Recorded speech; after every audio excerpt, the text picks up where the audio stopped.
भोले जी और माता पार्वती जी के कमल चरणों में गोड़ छुके गोड़ लागतानी हमार प्रणाम स्वीकार होके। माँ जगदम्बा भवानी के कमल चरणों में गोड़ छुके गोड़ लागतानी हमार प्रणाम स्वीकार होके।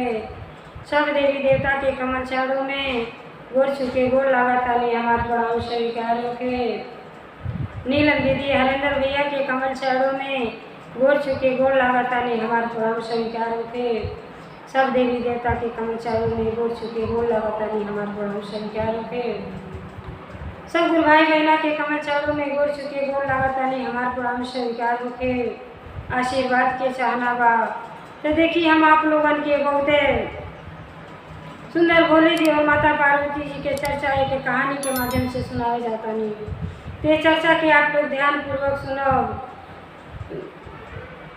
चर्चा को वो आधा अधूरा नहीं सुने के चाहिए। कहाँ खातिर भोले जी के कथा आधा अधूरा सुनने से भोले जी के अपमान होला और पूरा कथा सुनो तो आप लोगों के ज्ञान भी मिली और कथा के रहस्य के बारे में पता चली कि ये कथा से हमके का सीखे के मिलल। तो देखिए ये कथा जौन है अब तीज व्रत आई वाला बा। तीज व्रत पर बड़ा सुंदर चर्चा बा। सब दू बहन के ये कहानी है। तो देखी बहन बहन के साथ कैसे कैसे दुश्मनी कोइले बाटी। अब भोले जी और माता पार्वती जी के दया कृपा कैसे बरसल बा कि मर के भी उनका पति जीवित हो जाना। जब कहानी के पूरा सुनब तो आप लोगों के आनंद आ जाए। और कहानी अगर आप लोगों के अच्छा लगी इस तीज व्रत के स्पेशल कथा बा जो है अच्छा लगी तो कमेंट में भोले जी और माता पार्वती जी के नाम जरूर सभी लिखो। काहे खातिर लिखले बोलले कहले सुनले से सब दुख के निवारण हो जाला। तो देखिए गुरु भाई बहना कथा के और हमेशा पूरा सुनही के चाहिए। एक गांव में एक गुरु बहना रही। गुरु बहना के जो है ग्वाला जात के लोग यादव रहे। दू ठो उनके लड़की रही। गुरु बहना जो है बड़ा भक्ति भाव भोले जी के करत रही। तो जनता बाणी माई बाप के संस्कार बेटी बेटा में कूट कूट के भर जाला। जब लड़के अमल करल तो माइए बाप जैसे बोला। अब वो बेटी जो रही बड़ी बेटी तो जेठ बेटी रही कहीं जा तो अपने लड़की के लेके गुरु बहना जा अब भजन कीर्तन में बड़े ध्यान पूर्वक से उनका बेटी सुना। जैसे जैसे बड़ी वाली लड़की सियान हुई जब जैसे जैसे जानकारी हो गई वैसे वैसे भक्ति भाव में लीन हो गई। वो गुरु बहना के बेटा ना रहना बड़ी लड़की बड़ा जने संस्कारित रही। घर के काम धाम कैले और बाप के साथे जौन है बाप गाय गोरू के खटाल खोलले रहना तो गाय भैंस के सेवा भाव करें दूध दही बेच के अपन जीवन यापन करें। तो बेचारी घर के काम को निपटा लें तो गौ सेवा में लग जाए। उनके इतना ज्ञान रहे कि गाय के शरीर में सब देवी देवता के वास होला। बेचारी जहाँ गंगा के किनारे तट पे उनका घर रहे आ जा तो वही अपन गाय के नहवावे और गाय के नहवले के बाद अपने स्नान करें गंगा मैया में। अब बालू के शिवलिंग बना के भोले जी के रोज पूजा अर्चना करें। बड़ा प्रेम भाव से लड़की भगवान के जन है याद करें। भोले जी के भक्ति को बहुत प्रसन्न रहे।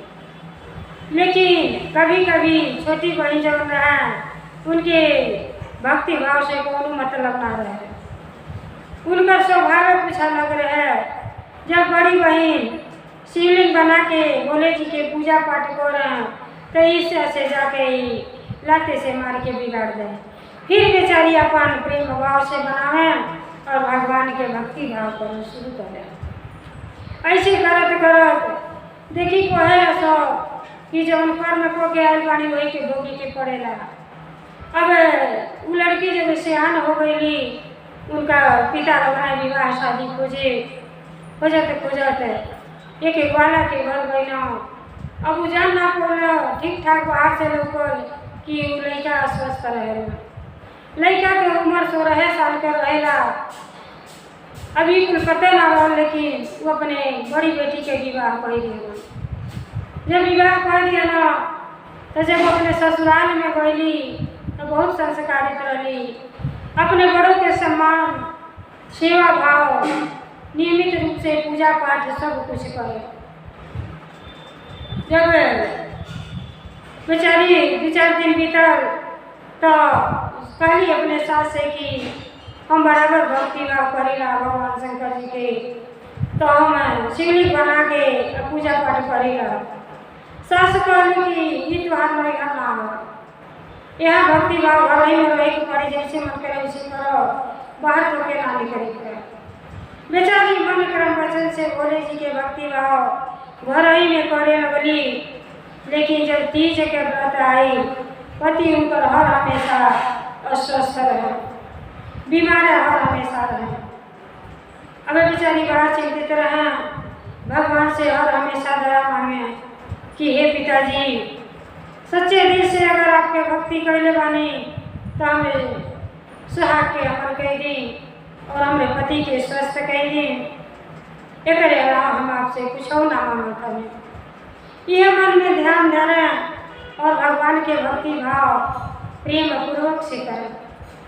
करते करते जब तीज के व्रत आई, कहली अपने सास से कि मम्मी, हम जब है आज हम के नरक में, आज हम भगवान के शिवलिंग बना के और गंगा के किनारे गंगा जी में स्नान करके और वही हम पूजा पाठ करो।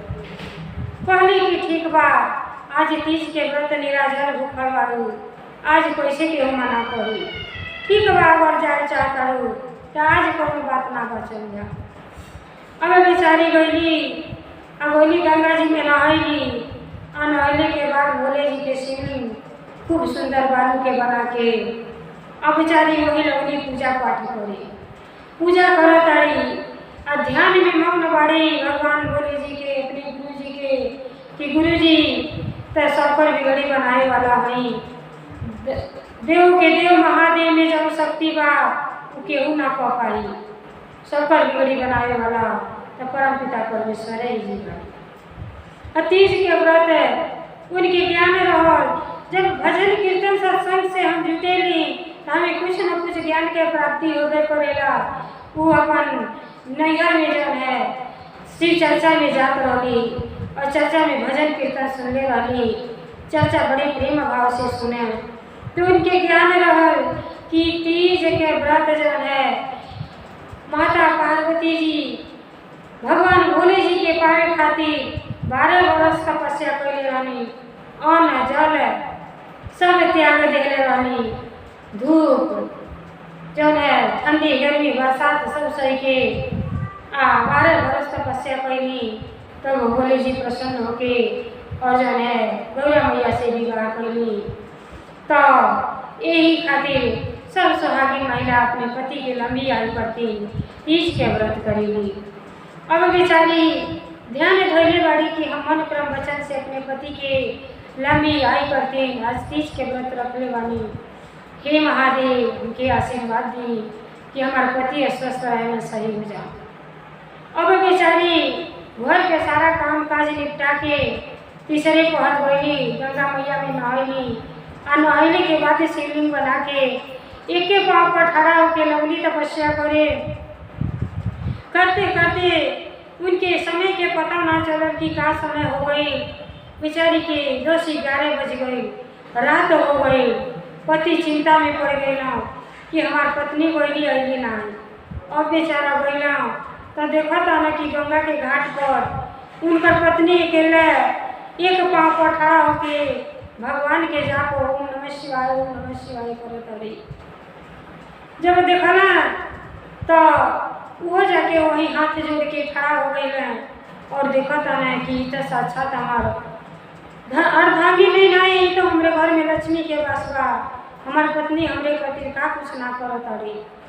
अब वही ठाड़ होके वो लगना भगवान के नाम जपे।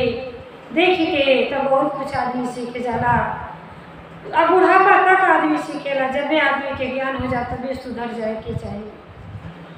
अब दोनों जनी भक्ति भाव करता लो तो देखी कैलाश पर्वत पर से माँ पार्वती जी परम पिता परमेश्वर जी दोनों जनी के पता नहीं कि ये हमार भक्त जन है अन्न जल कुल चीज त्याग के और इतनी रात तक तपस्या को रहल बाड़ी गंगा के किनारे।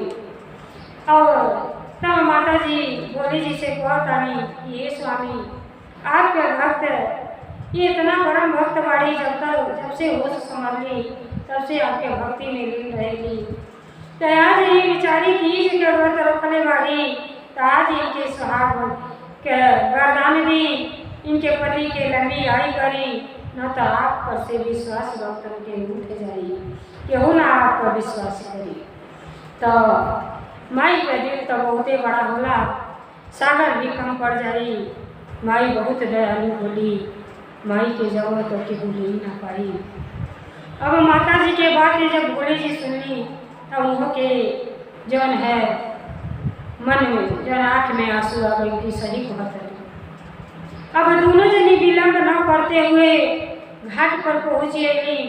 आ देखी बड़ा सौभाग्यवान बन के कि वहाँ जब तैयारी बना के बोले जी वहाँ से आवे जाता नहीं तो देखी बड़े करुणा भाव में उनका पत्नी भोले जी के प्रति सर भजन सुनावताड़ी और अपने पति की लंबी आयु के कामना करताड़ी। तो का कहताड़ी इके भजन के माध्यम से सुनी जाए। पिया के सनैया शिव जी रखिया बनावले हो, तो पिया जी रखिया बनावले हो, शिव जी रखिया बनावले हो। पिया के सनैया शिव जी रखिया बनावले हो, शिव जी रखिया बनावले हो, शिव जी पिया से रही नीरज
से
शिव जी पियावेल रोई नीरज लवा बरतिया हम नहीं ले करी हो।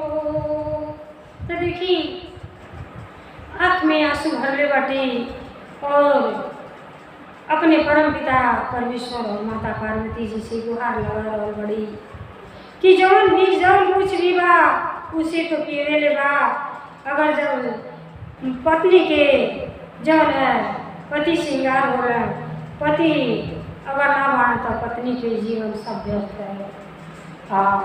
अगर सच्चे दिल से आपके भक्ति भाव को ले बानी तो हमें सुहाग के जौन है अमर कह दी अमर वरदान दी। अब गौते बाड़ी अब भगवान के ध्यान धैले बाड़ी भगवान जी की भजन कीर्तन बड़ा आनंद से सुनीला। माता पार्वती जी जहाँ भोले जी के चर्चा होला वहाँ पे हर काम छोड़ के आ जाएगा सुने तो माई आके भजन बड़े भाव से सुन ले बानी। सुनने के बाद आके और देखी वो लड़की के दर्शन देने बानी आगे आगे ठाक भइल बानी और कहतानी कि ये बेटी तू का कर रहल बाड़ू इतनी रात के गंगा के किनारे अकेले तपस्या कर रहल बाटू का तोके चाहे कौने चीज का दुख बात होके। ते जब आके खुलली माई के आवाज सुनली माई के चरण में गिर गई। माई के चरण पकड़ के और अपने पति के लंबी आयु की कामना करे लगली कि हे माई हम हमारे जब से विवाह हुई हमारे पति स्वस्थ रहेगा हमारे पति के हमारो उम्र लग जा और पति के हमें 100 साल के उम्र कह दी और ये जीवन दान दे दी। माई के जब चरण में ही गिरली जब आवाज़ उनका पति सुनले वो अपन नेत्र जब खोलने तो देखो तो साक्षात परम पिता परमेश्वर और माता पार्वती जी के दर्शन होता।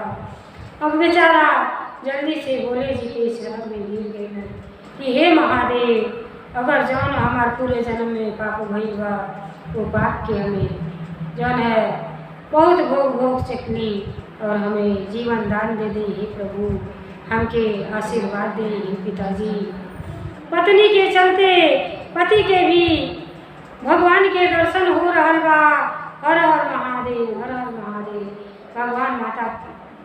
भगवान भोले जी और माता पार्वती जी के दोनों जनी के दर्शन के प्राप्ति भई और दोनों जनी आशीष देके पुत्रवती भवा पुत्र के वरदान देली और पति के लंबी आयु दोनों जनी के आशीर्वाद देके भोले जी और माता पार्वती जी अंतर ध्यान हो रही।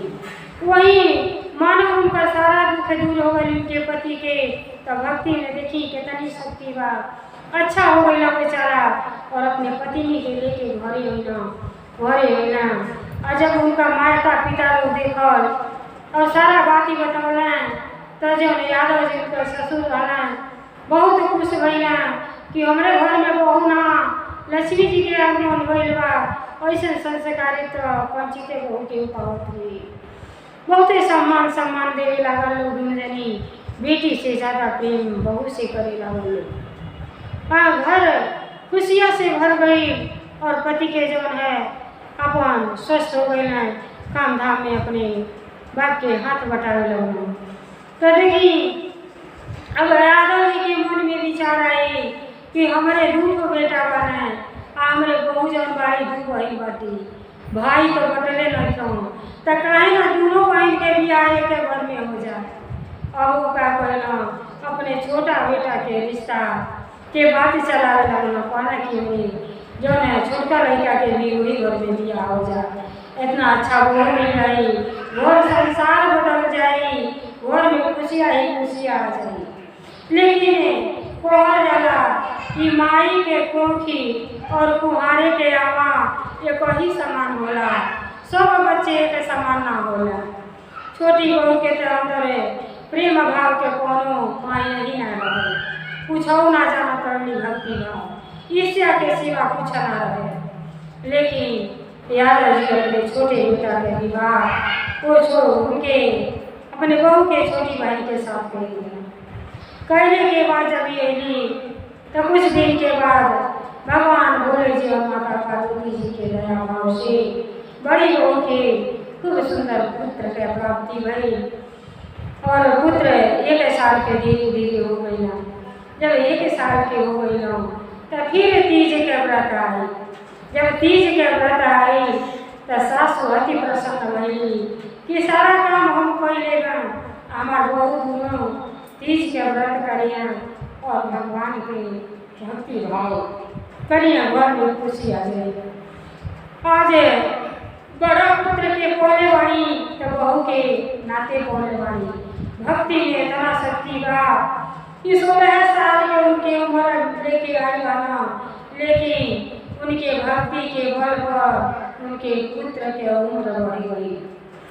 बहुत खुश रहा तो बड़ी बहुत है अपन सब सफाई में लगल रही, घर द्वार सब सफाई कैली, सास ससुर के सेवा भाव में कभी ना रहे, ससुर के अपन देव के समान समझें, सास के माता के समान समझें और अपने बड़ों के सम्मान सत्कार करें।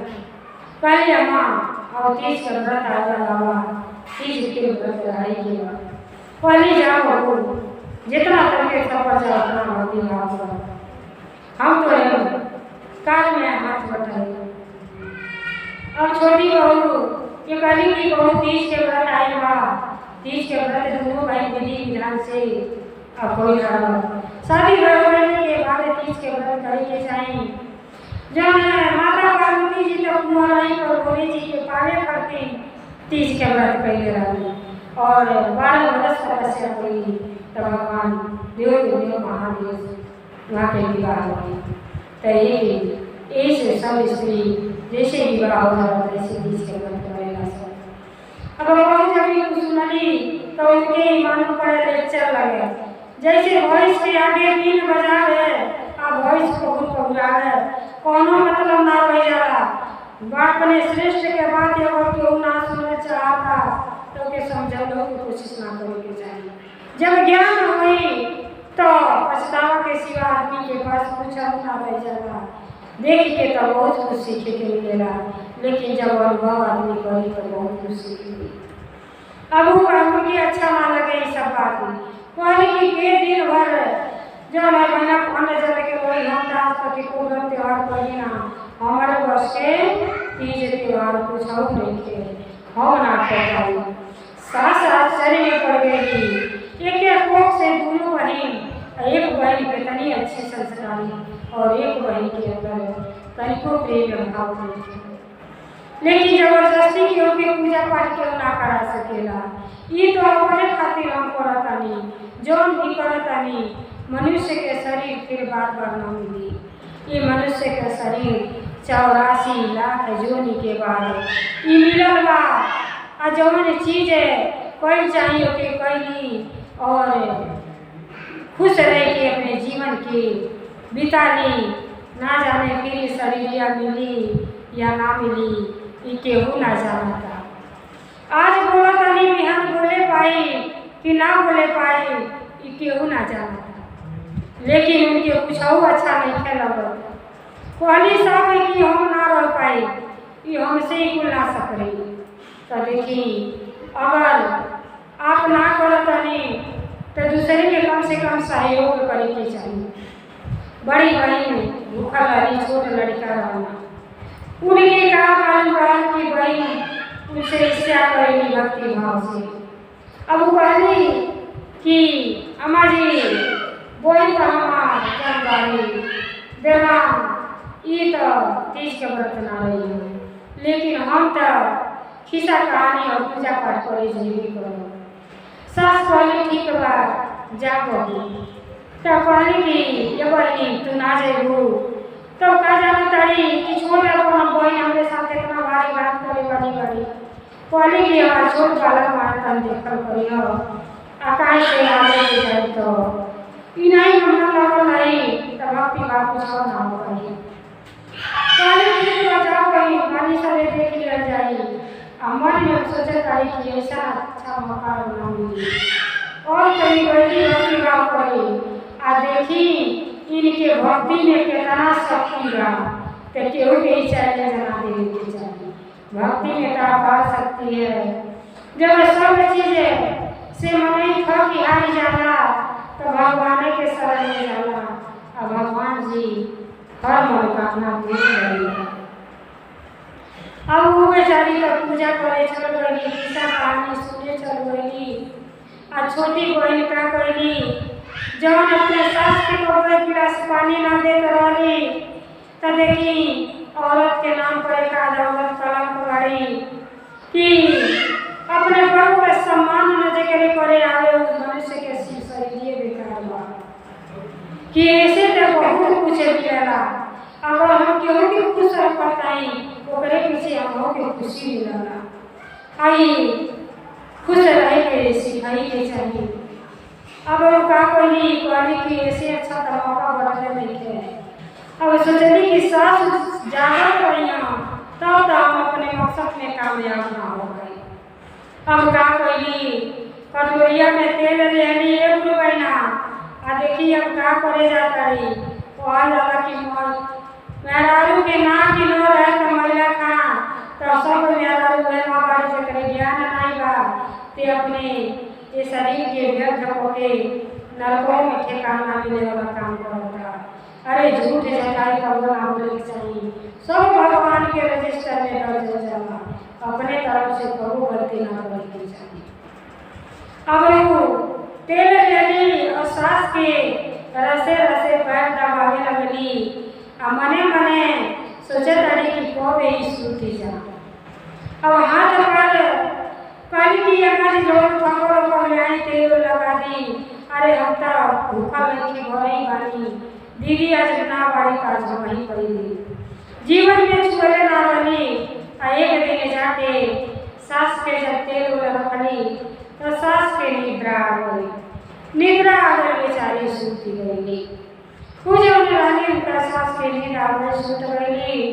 जब सूत गई तो देखी ऐसा कर्म तो लाखों में एक आधा औरत कर सकेगी।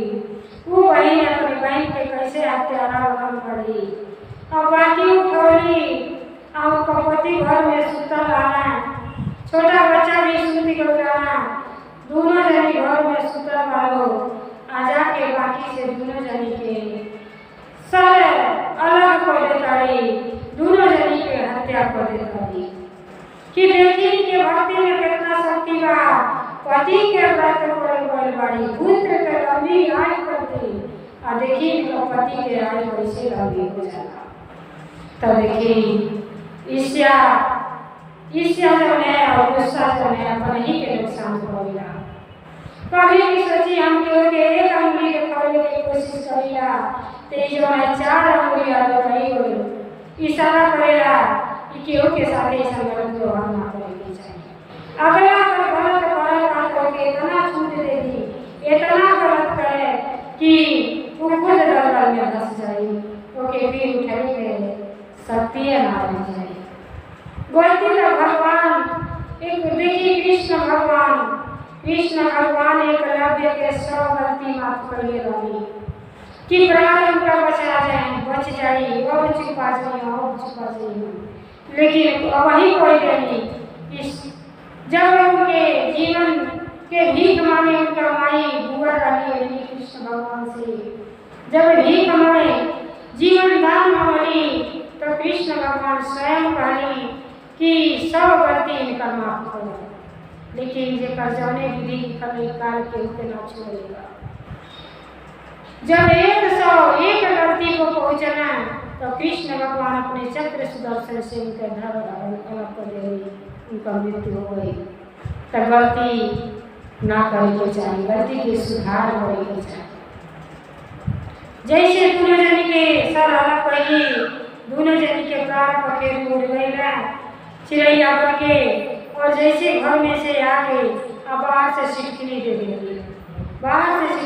देली फूल से लटपट जो है बाप बेटा घर में पड़ा हुआ है अब बाहर से सिटकनी दे के मगन बाड़ी भक्ति करे। देखी कितना इनके दिल में भक्ति भाव कितना इनका भगवान जो है साथ दिल जैसे बाहर निकलेली गुरुवाई बना स्वर्ग और नरक ही बा।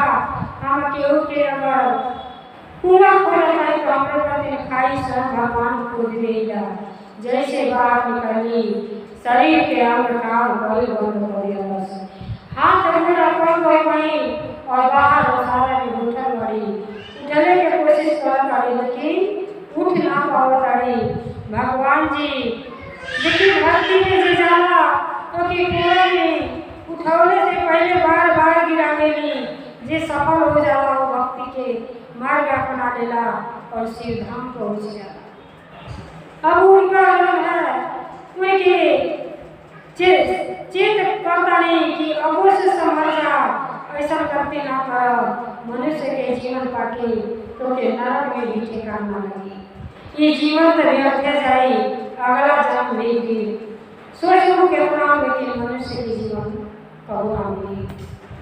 अब अपन बन के बैठल बारी आओ बहन बड़की आप खिस्सा कहानी पूजा पाठ करके जब घर में आईली तब बेचारी अपन हौला के जनता आई लड़के के जान में माई के जान हो गए जैसे शरीर से प्राण निकल जाला वैसे बेटा के अगर कुछ हो जाता निशा बेटा की आँख में आंसू जाला तो माई तो जीवित ना रहेगी।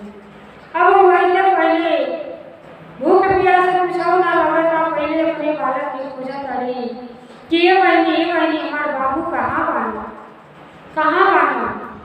तो पहले बाबू तो तुम्हारे पिछाई और चल गए ना बाबू तो घर में ना बने बेचारी के मन लगल घबराए महादेव के याद करे लगी कि हम तो स्वरूप के सबके लगे कि बबुआ हमारा वही आ देखिए सारा जन बहिनी बाड़ी आ सास जी बाड़ी अब बहनी लागल सास के लगे और लड़की माझी बाबू कहाँ बना कहली अभी देखो छोटी बहू तेल लगाने लगी सूट गई हम नहीं के लगवाना हम कहली ना वो तो कहता है कि बाहर में जब पूरा घर खोल लेली खोज लेली तो अपने घर में देखो लड़की बाहर से सिटकिनी मारल जब सिटकिनी खोला तारी घर में जा तारी तो देखी वो में पति और बेटा के मृत्यु देखो तारी की सिर अलग हो गई बा समझ गई कि चल हमारे बहन के अलावा ऐसा कार्य केहू ना कर सकेला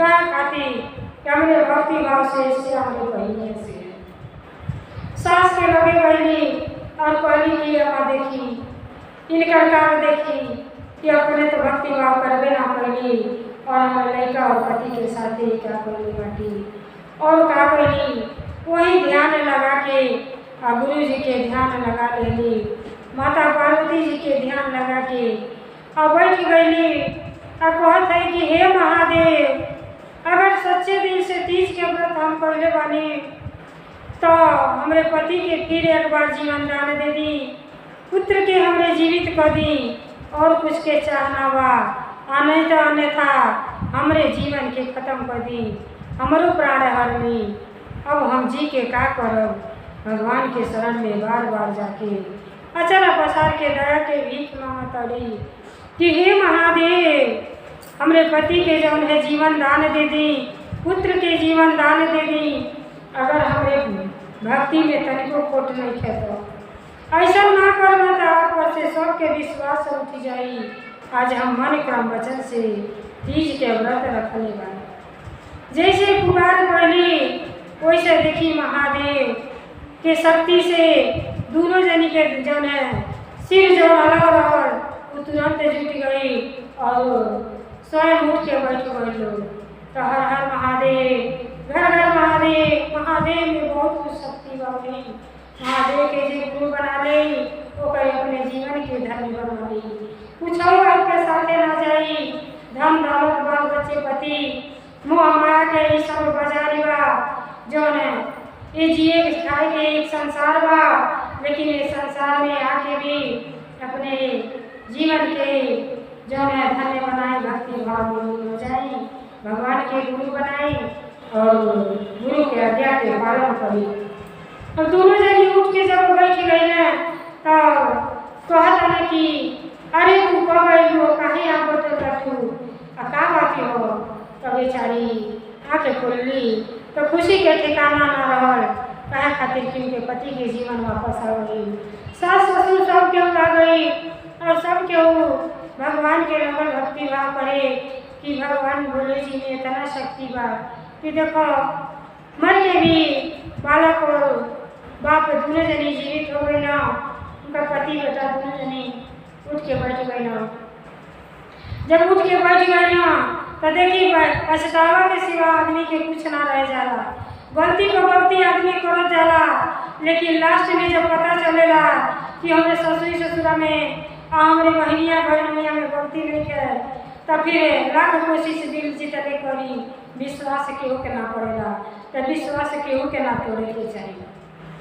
तो कहली कि देखी ई जौन है सारा करने वाली हमारी बहन के।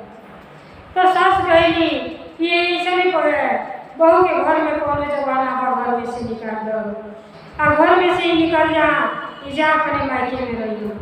लेकिन बहन के कितना बड़ा दिल रहेगा। बहन कहली कि नहीं अम्मा, हम आपके पैर पड़त हई, ऐसा गलती ना करी। बेटी के तो नैहर से डोली उठ के आवला, ससुरा से अथी जाला, नैहर में जइया तो का कोई सब ये बहनिया के घर बसल बा, एक बहनिया बसल बा। अरे इनके जी हैं तबे एहसास होई, और जब ऐसे देख देख के जब घुट के बनिया तो अगला जन्म अपन सुधरी। जब बची बची के जिंदगी बा भक्ति भाव करिए, शायद उनके जीवन बदल जा। अरे इनके सजा हम और आप का दे सकेगा, इनके सजा तो भगवान देगा। तो देखिए बहन के दिल कितना बड़ा हुआ भक्ति में। प्रेम के नाम ही भक्ति है, जिकरे दिल में प्रेम ना रही। हम केहू के जब पैर छुईला तब के आशीर्वाद मिलेला, लेकिन कितना लोगों के अंदर ही अहम है कि पैर छुएले में शर्मिंदगी महसूस होगा। आशीष जरूर लेवे के चाहिए, आशीष कहाँ काम आ जाई कि केहू ना जान सकेला। एमे ना पैसा आपके लगी, न रुपया लगी, ना कुछ और धन दौलत लगी। आशीर्वाद के भागी बने के चाहिए और आशीर्वाद प्राप्त करे के चाहिए। माई बाप का आशीर्वाद बच्चन के बहुत आगे बहुत ऊंचे सीढ़ी तक पहुँचाएगा। तो देखिए वही बहन के जीवन आबाद हो गई। 16 साल की उम्र लेके पति आई जाना, लेकिन पति के 100 साल की उम्र हो गई, पुत्र भी भैया चैन सुख चैन के जिंदगी जिए वालो। और वही छोटी बहन हाथ गोड़ा पंग लेके और घुट घुट के मरत अड़ी घर में, न केहू आगे न केहू पीछे। ये बहुत संतान ना भैया, जीवन बेकार हो गई। मनुष्य के शरीर पर केहू के काम ना आई, न अपने सास ससुर के सेवा भाव करी, न बड़ों के सम्मान सत्कार करी, न पूजा पाठ करी। सब जीवन बेकार के कदुआ देगी। और जब मरली तो नरकों में ना ठिकान लगे। तो देखिए भाई बहना, ऐसा गलती तो नहीं करे के चाहिए। मनुष्य के शरीर का के ज्ञान के मार्ग जरूर अपनाई। जैसे परम पिता परमेश्वर जी और भोले जी दोनों जनी वो बहन के जीवन के आबाद कर देनी, जीवन दान दे देनी। वैसे सब गुरु भाई बहना कर सब बहन पर जौन भी बहन लोग तीज के व्रत करे वाला बानी, सब पर दया कृपा करी। सबके पति के लंबी आयु के। हर हर महादेव, भोले महादेव, भोलेनाथ की जय, सच्चे दरबार की जय, 33 करोड़ देवता की जय। हर हर महादेव, घर घर महादेव।